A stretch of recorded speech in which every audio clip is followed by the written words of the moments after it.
Record. Anda terakhir ini ya. Oke, sampun record nggih. Oke, oke. Eh, Bismillahirrahmanirrahim. Assalamualaikum warahmatullahi wabarakatuh.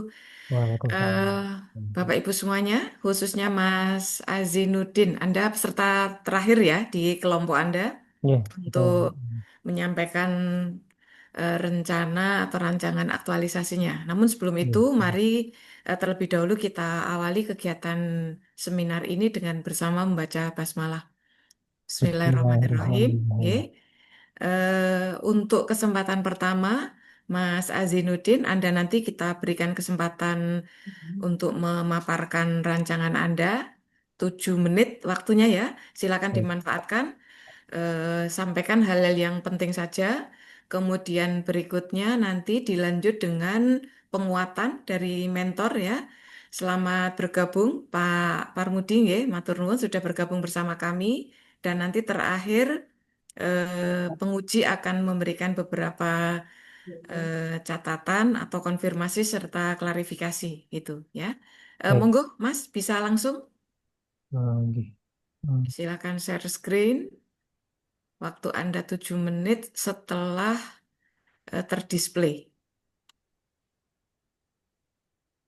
Apakah sudah terlihat, Ibu? Proses. Belum. Monggo langsung Oh, mulai aja di slideshow. Oke, sudah nampak? baik. Oh, itu PDF ya? Ya itu, Ibu. Ya, wis, silakan. Oh, baik. Assalamualaikum warahmatullahi wabarakatuh. Alhamdulillah, alamin. Waalaikumsalam warahmatullahi wabarakatuh. Baik, yang saya hormati Ibu, Bapak Dr. Haji Muhammad Parmudi MSI selaku mentor, dan saya hormati Ibu Miroh Bermati selaku moderator, Ibu penguji Nikmatul Afiyah selaku penguji. Di ADO itu dilaksanakan. Nama saya Azmi Hakim, saya merupakan calon dosen asisten ahli di Fakultas Ilmu Sosial dan Politik Banyuwangi Songo Semarang. Berikut saya Yang per mohon tahun izin untuk menyampaikan seminar rancangan aktualisasi saya berjudul Peningkatan Kesiapan Kerja Mahasiswa dan Alumni Visip UIN Banyuwangi Songo Semarang melalui Intensive Career Mentoring Program. by name itu baru Jadi nanti saya mulai di pendahuluan, pertama tentunya ada landasan regulasi yang berkaitan dengan UU ASN nomor 20 tahun 2023 mengenai pelayanan publik, kewajiban. Di skip aja, Mas. Di Oh, skip aja yang bagian itu. baik. Langsung. Dan juga berikutnya adalah terkait juga eh, integrasi nilai berhalak sehingga peran PTKIN, perguruan tinggi itu perguruan tinggi keagamaan Islam negara memiliki peran strategis dalam mencetak SDM unggul dan berdaya saing. Salah satunya yang dengan juga tantangannya menghadapi kesiapan kerja mahasiswa dan alumni. Jadi isu utamanya merupakan nanti belum maksimal keterampilan tambahan soft skill dan hard skill mahasiswa dan juga adanya gap kompetensi lulusan dan kebutuhan pasar kerja. Sehingga tujuannya tentunya meningkatkan kesiapan kerja mahasiswa dan menyiapkan kompetensi keterampilannya. Nah, selanjutnya untuk manfaat dari baik dari bagi peserta latsar yaitu merupakan aktualisasi nilai ASN-nya. Bagi mahasiswa dan alumni tentunya ada optimalisasi nanti CV, LinkedIn, terus mereka persiapan wawancara, jejaring, pengalaman, dan beasiswa dan dunia kerja. Dan juga bagi fakultas tentunya meningkatkan daya saing dan reputasi akademik. Dan juga bagi masyarakat tentunya meningkatkan SDM profesional, profesional dan berintegritas nantinya di dunia kerja. Selanjutnya adalah terkait ini berkesinambungan juga dengan visi misi di Visip Winali Songo Semarang. Salah satunya adalah di poin ke-6 mengembangkan tata kelola kelembagaan berbasis quality assurance yaitu secara tata kelola kelembagaan dan juga mengembangkan kerjasama dengan berbagai lembaga nasional dan internasional dalam kerangka sosial dan politik karena mempengaruhi mentor-mentor nanti yang dalam intensif kelasnya itu dari eh, luar seperti itu. sekali lagi Adapun jabatan saya tentunya sebagai calon dosen asisten ahli, yaitu eh, menerapkan tridharma perguruan tinggi, penelitian, pengabdian, dan juga pendidikan, dan juga Langsung ke melaksanakan APKL-nya aja, Mas. KKN. Langsung ke APKL aja. Ya, Untuk oke. kredibilitas dan isu terpilih yang saya gunakan tentunya menggunakan proses dan analisis isu pertama menggunakan APKL. Di sini saya menemukan ada sekitar 5 isu. Nah, sehingga kata-kata yang isu utama itu belum maksimalnya program sistematis untuk pembekalan keterampilan tambahan seperti soft skill dan hard skill bagi ini mahasiswa menjelang kelulusan dan atau alumni dalam lingkungan prinsip Wali Songo Semarang. Selanjutnya, waktu saya analisis dengan USG, urgency, seriousness, dan growth, bahwa hal itu juga masih menjadi ringin satu Waalaikumsalam karena warahmatullahi belum adanya program sistematis terkait pembekalan soft skill dan hard skillnya bagi mahasiswa menjelang kelulusan seperti itu. Nah, selanjutnya menggunakan analisis diagram fishbone untuk mengetahui peran-peran mana misalkan dari yang masih perlu ditingkatkan, misalkan belum ada tim atau SDM secara khusus seperti itu, lalu juga ada beberapa dosen dan tenaga pendidikan yang belum memiliki sertifikasi pelatihan, terus juga satu sisi dari sudut pandang mahasiswa belum menyuarakan kebutuhannya secara kolektif, sehingga alumni pun juga belum optimal begitu. Nah, secara material belum ada anggaran khusus, belum ada asesmen karir, belum ada penyedia pembelajaran khusus atau platform khusus untuk alumni seperti itu. Sehingga metodenya tentunya belum ada penjadwalan dan SOP yang jelas terkait untuk persiapan mahasiswa menjelang lulusnya, dan juga secara environment juga belum sepenuhnya mendukung secara perkembangan persiapan alumni atau mahasiswa tingkat akhirnya seperti itu. Nah, ini beberapa data dan fakta yang saya coba lakukan riset sebelumnya. Misalkan hanya 10% dari alumni yang mengisi tracer study, dan juga terdapat ketidaksesuaian antara kompetensi lulusan dengan pekerjaan. Masih ada beberapa. Lalu juga angka keterserapan itu dari lulusan FISIP itu belum maksimal. Dan juga tracer study menunjukkan sebagian lulusan itu butuh kurang lebih 6 bulan untuk mendapatkan pekerjaan pertama. Dan juga saya mencoba wawancara dengan Dema bahwa mereka memerlukan kegiatan peningkatan persiapan kerja gitu. Jadi di bulan Februari itu sempat ada program seminar beasiswa, itu pun sebelumnya itu sangat tinggi antusiasmenya, sekitar 100 lebih peserta. Nah, terus lalu juga ini saya melakukan survei kecil di dalam kelas bahwa mahasiswa belum memiliki CV atau portofolio digital atau LinkedIn yang profesional secara baik. Jadi berdasarkan data-data itu eh, isu ini menjadi lebih semakin kuat seperti itu. Untuk dampaknya saya petakan jangka pendek, jangka menengah, dan jangka panjang tentunya untuk instansi visipnya, sehingga tadi judulnya peningkatan kesiapan kerja mahasiswa dalam visip melalui intensif career mentoring program. Adapun kegiatannya saya bagi menjadi 5 bagian. Pertama adalah perencanaan program mentoring, yaitu saya melakukan konsultasi dan koordinasi dengan mentor dengan rancangan ini. Lalu juga saya menyusun draft program mentoringnya, menyusun jadwalnya dan outputnya, lalu juga memastikan mendapatkan persetujuan program dari mentor, yang mana outputnya adalah notulensi rapat dan koordinasi, dan juga berkas persetujuan mentor dan draft awal program kerja saya. Tentunya saya kaitkan dengan nilai berakhlak, manajemen ASN, dan juga kontribusi dari visi misi organisasi yang tadi saya singgung di atas. Tahap kedua adalah persiapan kegiatan mentoring, yaitu saya menentukan fokus digitalisasi, yaitu media publikasinya melalui media fisik. Nanti saya akan berjejaring juga dengan Dema untuk mengembangkan informasinya itu. Jadi selain menyiapkan leaflet, desain, dan materi promosi untuk publikasi, dan juga saya akan mulai menyusun materi dan juga menghubungi pembicara yang sudah ditetapkan oleh rektor atau dekan, sudah ditetapkan oleh dekan. Seperti itu. Jadi outputnya adalah konten dan juga materi presentasinya. Nah, di pelaksanaan ketiga ini adalah kegiatan mentoringnya. Jadi saya membagi jadi 3 tahapan dalam 3 minggu itu. Misalkan minggu pertama itu mengenai optimalisasi CV and LinkedIn, dan juga public speaking and personal branding. Ya, ini dari pembicaranya dari luar, yang mana ini juga dari networking saya. Lalu di pertemuan kedua itu mengenai beasiswa. Jadi ini merupakan alumni talks, yang mana dari alumni-alumni sosiologi dan politik di ilmu UIN Wali Songo Semarang yang mendapatkan beasiswa LPDP, beasiswa UI, dan beasiswa unggulan RI. Dan juga nanti pertemuan ketiga adalah pengalaman di dunia kerja riset, di dunia kerja langsung seperti dunia riset, CSR, dan SN, dan mana ini 2 pembicara berikutnya itu merupakan alumni juga. Itu kalau yang pertama ini merupakan profesional peneliti.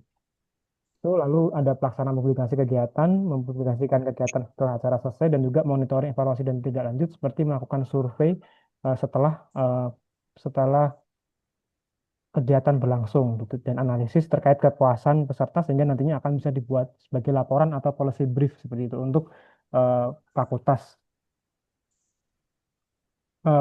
Untuk minggunya Oke, tadi sudah cukup saya Mas, cukup. singgung. Ya, Oke.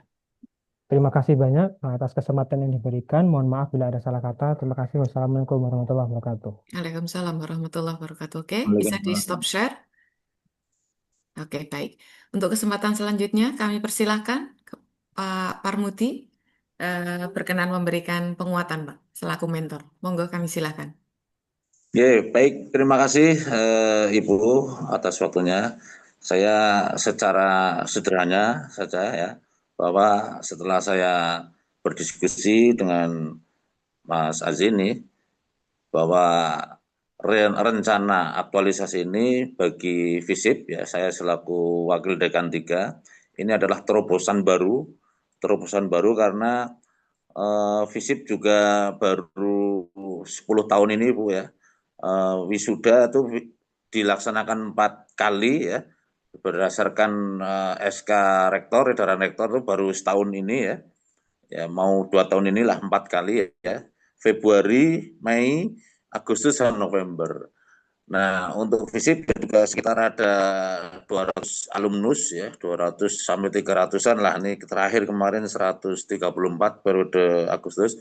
Nah, maksud saya RA ini sebagai terobosan karena selama ini belum ada itu Bu. Adanya di UNIF. Di UNIF aja itu pelatihan istilahnya pembekalan ya.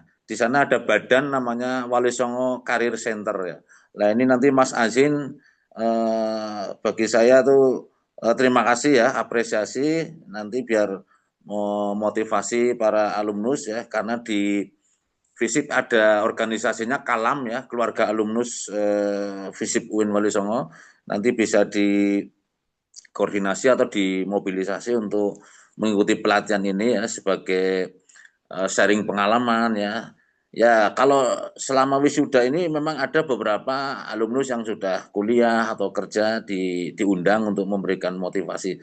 Tapi ini kan RA-nya adalah pelatihan ya. Ya ini nanti akan lebih lebih sistematis ya, lebih struktur dan tersistemasi ya. Mudah-mudahan ini bisa melembaga ya. Karena Kalam juga kegiatannya ya namanya alumni Bu, masih baru lah, masih belum ada ya katakanlah yang sukses secara misalnya alumnusnya jadi menteri, anggota DPR, bupati belum Bu. Tapi ini sudah ada yang kuliah, sudah ada yang jadi ya wirausaha. Nah ini kalau ada pelatihan ini kan akan membangkitkan atau menggairahkan semangat alumnus itu loh. Oke, saya kira itu saja ya Bu. Mudah-mudahan ini ide yang bagus ya menjadi lembaga tersendiri di fakultas ya. Ya saya kira gitu Bu. Terima kasih. Oke, terima kasih Pak Parmudi. Terakhir, monggo Bu Nikmah, kami silakan. Ya, baik, terima kasih Mbak Amiro selaku moderator. Yang saya hormati Bapak Parmudi selaku mentor yang telah rawuh pada seminar RA siang hari ini. Yang saya hormati juga Mas Azinuddin ya, selaku peserta Latsar CPNS, calon dosen ya Mas ya. Oke, terus Bu. Oke. Baik, tentu yang pertama-tama apresiasi ya kepada Mas Azinuddin yang telah sampai pada tahap ini ya, yang telah membuat rancangan aktualisasinya. Mudah-mudahan nanti dalam pelaksanaannya bisa dilakukan dengan lancar gitu ya. Oke, inovasinya sudah saya lihat dan itu seperti yang disampaikan oleh Bapak Mentor merupakan sesuatu hal yang baru ya, mungkin ya di fakultas ya. Kalau di universitas sampun nggih. Iya. Ye. Oh. Mas ya, baik. Nah, tentu ini menjadi tantangan bagi Mas Azinuddin ya, bagaimana nanti di fakultas itu juga bisa dilakukan. Ini saya lihat objeknya ada juga alumni ya, selain mahasiswa ya. Memang bisa menyasar sampai ke alumni juga ya, Mas ya. Bisa Ibu. Jadi memang Karena kebetulan di bulan Agustus ini kan tadi ada sekitar 134 wisudawan baru dari alumni FISIP-nya itu. Nah, jadi rencana saya mau menampung yang 130 itu untuk nanti ikut dalam pelatihannya ini. Selain nanti dari mahasiswa dan juga mahasiswa tingkat akhir terutama. Itu Bu. baik, dari beberapa kegiatan yang saya lihat tahapannya itu untuk pelatihan ya, eh, tentu ini mohon dukungan ya nanti Bapak Mentor ya. Nah, pelatihan ini nih rencananya dilaksanakan secara klasikal atau daring atau bagaimana, Mas? Secara daring itu aku. Jadi kalau dalam planning saya itu uh, di setiap hari Sabtu jam 10 sampai jam 12. Jadi dia intensifnya itu adalah nanti dalam 3 minggu ke depan. Jadi misalkan nanti di Sabtu tanggal 6, terus setelah itu Sabtu tanggal 13 dan juga Sabtu di seminggu berikutnya lagi. Seperti itu. Oke ya. Artinya kalau secara daring ini kan tahun efisiensi ya, barangkali bisa memenuhi keperluan itu. Hanya saya ini Mas, barangkali mungkin nanti pelaksanaan 1 bulan itu karena kita tidak lama ya waktu kita ya. Mohon nanti Mas Azinuddin ya bisa menunjukkan ya, artinya ketika sudah diberlakukan training-training ya pelatihan pembekalan seperti itu, ada nggak dampak yang secara signifikan nanti bisa kita lihat ya dari inovasi yang sudah dibuat Mas Azinuddin ini ya, mungkin di short term ya, di jangka pendek itu kira-kira apa? Nah, ini barangkali bisa nanti menjadi umpan balik ya atau tindak lanjut ya untuk ke depannya. Karena kalau di 1 bulan, oke lah itu yang dilakukan oleh Mas Azinuddin. Tetapi kan kita tidak mau berhenti sampai di sini, nggih Pak Mentor, nggih. Barangkali di Ye. jangka menengah, jangka panjangnya supaya keberlanjutan dari inovasi yang sudah dibuat, sudah dirintis ini ya, karena baru di fakultas bisa tetap dilaksanakan. Jadi before and after-nya, apakah yang dilakukan oleh Mas Azinuddin ini memang eh, apa namanya sudah menjawab ya dari core isu yang diangkat ya, core isu terpilih. Gitu. Kira-kira bagaimana Mas tanggapannya? Baik. Insya Allah sudah, Bu. Jadi misalkan kalau nantinya, yang misalkan pertemuan pertama ya, Bu, itu kan salah satunya adalah optimalisasi pembuatan CV dan LinkedIn secara profesional gitu di platform. Nah, itu saya sempat survei sebelumnya itu CV-CV mahasiswa itu memang masih sangat sederhana, Bu. Jadi lebih ke arah masih ke anak SMA. Jadi nanti saat pelatihan itu ada studi kasus dan juga ada pengoreksian dari CV-nya tersebut. Jadi karena CV itu kan adalah salah satu gerbang awal sebelum anak-anak ini nanti mahasiswa-mahasiswa ini nanti masuk kerja. Jadi Iya, adalah HR itu mengecek pertama. Jadi yang pertama itu. Baru nanti bayangannya adalah apakah objektifnya itu mau lanjut sekolah melalui beasiswa atau langsung ke dunia kerja, terutama tadi yang riset, ASN, seperti itu, Ibu. Jadi ada gambaran terlebih dahulu. oke baik. Itu nanti tagihan pada saat seminar ini ya Mas ya, laporan ya. Oh ya, baik, insya Allah. Baik, oke yang terakhir Mas, ini ya barangkali ya tidak tidak semua orang mungkin akan familiar ya di judulnya Mas Aizinuddin. Tadi kayaknya ada akronimnya deh. UIN. Ya, betul, Bu. UIN-BS. Iya, nah itu dipanjangkan ya. Oh ya, di Iya, Wali Songo Semarang, nonton ya. betul, betul Mas. Oke. Baik, Bu, terima kasih. Baik, mungkin cukup itu saja. Matur nuwun Pak Mentor, mohon dikawal senantiasa Bapak tidak berhenti sampai Mas Azinuddin hilang C-nya ya menjadi PNS Ye, ya. siap. Tapi Matur berikutnya nuwun. monggo dikawal terus. Oke, sekali lagi selamat dan sukses selalu buat Mas Azinuddin. Matur nuwun Pak Mentor. Saya Ye. kembalikan ke moderator. Ini Nggih. kami moga-moga lancar ya. Terima kasih, amin. Ye, terima kasih Pak Parmudi, terima kasih Bu Nikmah dan Mas Azinuddin. Anda menutup sesi seminar di kelompok Anda hari ini. Untuk itu, Ya, mari bersama-sama kita akhiri pertemuan kita dengan bacaan Hamdalah. Alhamdulillah. Alhamdulillah. Alhamdulillahirrahmanirrahim. Nggih, terima kasih. Sukses Mas Azinuddin, khususnya Baik, untuk rancangan Anda dan untuk UIN Wali Songo secara umum begitu. baik, Matur terima kasih nuwun. Bu Amiro. Nggih, monggo bisa di stop Tepuk tangan. record.